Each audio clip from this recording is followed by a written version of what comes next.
طيب بمناسبة تحول شكل الأهلي 180 درجة من فريق ما بيهاجمش جامد لفريق عنده قدرة هجومية كبيرة، 12 جون في 3 مطوشة. تعالوا نقيم ده، بس نقيمه بشكل موضوعي علشان نحط كل حاجة في نصابها. هل عماد النحاس وجهازه الفني هم سبب الطفرة المرعبة دي، او كان ليهم تدخلات فنية كبيرة قوي هي اللي ادت للشكل ده؟ طيب مش هنقدر نقول لا وما نقدرش نقول بس خلينا نتكلم على اخر حقبة مارسيل كولر.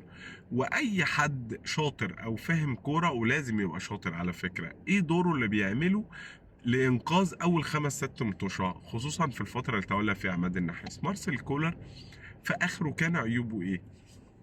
مفيش كويرة كتير في الملعب. يعني نص ملعبك بيلعب فيه أكرم توفيق، بيلعب فيه أحمد رضا، بيلعب فيه مروان عطية، والتلاتة هم خدامين. خدامين دي مش عيب بلغة الكورة، يعني بياخدوا الكورة بيلعبوها لأقرب واحد، وما عندوش أي بساط ريسكي، وما يقدرش ياخد الكورة ويجري بيها لقدام، فبيرجعها إما لأقرب واحد جنبه أو بيرجع بيها لورا.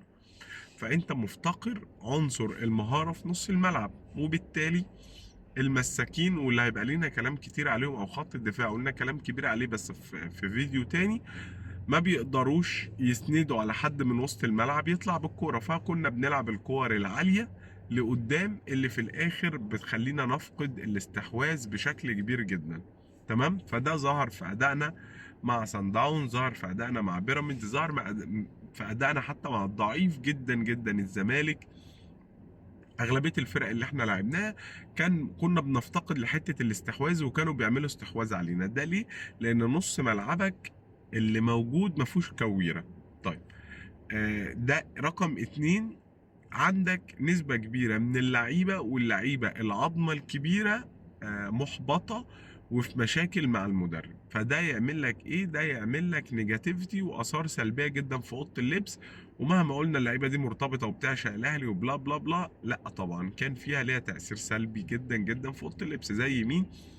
زي عمرو السولية، زي علي معلول، زي محمد مجدي قفشه، زي حسين الشحات. ودي لعيبه بقى لها يعني اقل واحد فيهم بقى له 5 6 سنين في الاهلي، فليه قوه وليه تاثير في اوضه اللبس. فاللعيبه دي كانت واقعه.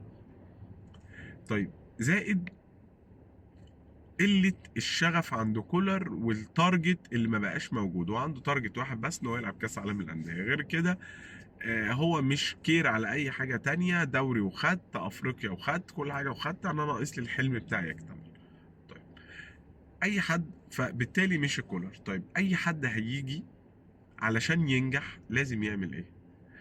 مش في الكوره بس، في بوزيشن شغل، في حياه، في علاقات، في اي حاجه. اللي بيجي بعد حد عنده تلفيات او عنده اخطاء كبيره جدا، هو كل اللي مطلوب منه ان هو يكتب الاخطاء دي في ورقه وقلم، بورقه وقلم، ويصلحها. عماد النحاس عمل كده. طيب عماد النحاس عمل ايه؟ عماد النحاس جه لقى نص الملعب بتاعه هو مصدر كل حاجه سيئه. راح عامل ايه؟ راح شال اكرم او احمد رضا وحط عمرو السولية. طيب هل عمرو السولية قوي بدنيا؟ لا. هل عمرو السولية يقدر يديلك 90 دقيقة؟ لا. هل عمرو السولية في الليفل العالي هيقدر يبقى عنده احتكاكات قوية او سبرنتات او ترنات او الكلام ده؟ الإجابة لا طبعا. بس هل انت محتاج كل اللي احنا بنحكي فيه ده في الدوري المصري؟ لا برضه. ما هو ده اللي كنا بنقوله لكولر. فوجود عمرو السولية حتى وهو واعد بدنيا، حتى وهو مش عمرو السولية، ادى عماد النحاس متنفس في نص الملعب، وادى اللعيبه اللي بتلعب ورا متنفس، ان في لعيب كوره تعرف تسند عليه. لما بياخد الكوره بيعرف يلف بظهره، وبيعرف يلعب باصات طوليه، او حتى لو باصات قطريه بس عميقه. فانت بقيت بتعرف تمشي الكوره على الارض. عمل ايه؟ جاب امام عاشور، لعبه في مكانه الاساسي 8. هو الحقيقه امام عاشور، وهيبقى برضه في فيديو عنده، امام عاشور يقدر يعمل اي حاجه، بيقدر يعمل اي حاجه. ربنا يحفظه ويحميه من الاصابات يا رب، ويحميه من نفسه قبل كل ده. جاب امام خلاه في 8. فبقى عندك بدل من احمد رضا، وبدل من مروان، وبدل من اكرم، 3 ما عندهمش كوره او كورتهم ضعيفه جدا. عندك مين؟ عندك مروان، عندك امام، عندك عمرو السولية. فالاتنين دول كويره. خلوا مروان حتى بقت كورته ايجابيه، لو شفت هتلاقي كوره مروان طالعه لقدام.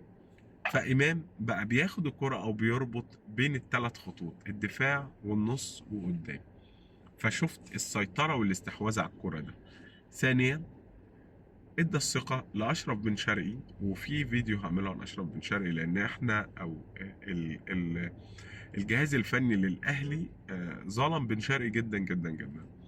ابتدى يحرر بن شرقي، ادى الثقة ورجع الثقة لوسام تاني. ابتدى يبقى الشحات بينزل، ابتدى يبقى علي بينزل، ابتدى يبقى محمد مجدي قفشة بينزل. فبقى في سبيريت وروح جديدة جدا موجودة في الفرقة.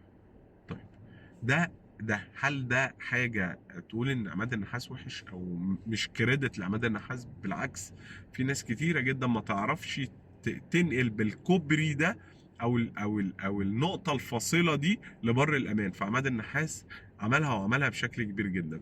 بس انت كراجل كوراجي وراجل كوير وعايز تقيم حد فني، هل انا اقدر اقيم عماد النحاس فنيا او تأثيره الفني في الملعب او جمل او تاكتكس او تحولات هجومية او طريقة ضغط معينة او حاجات تكتيكية بشكل كبير جدا؟ لا.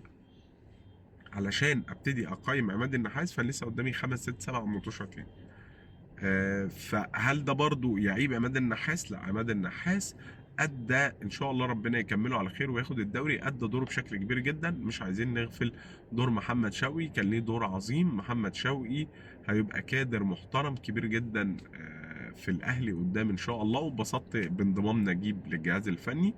ان شاء الله الدوري يكون احمر. يا رب ابقى وصلت لكم نقطة التحول الفني ما بين فترة حقبة كولر وحقبة عماد النحاس. السلام عليكم.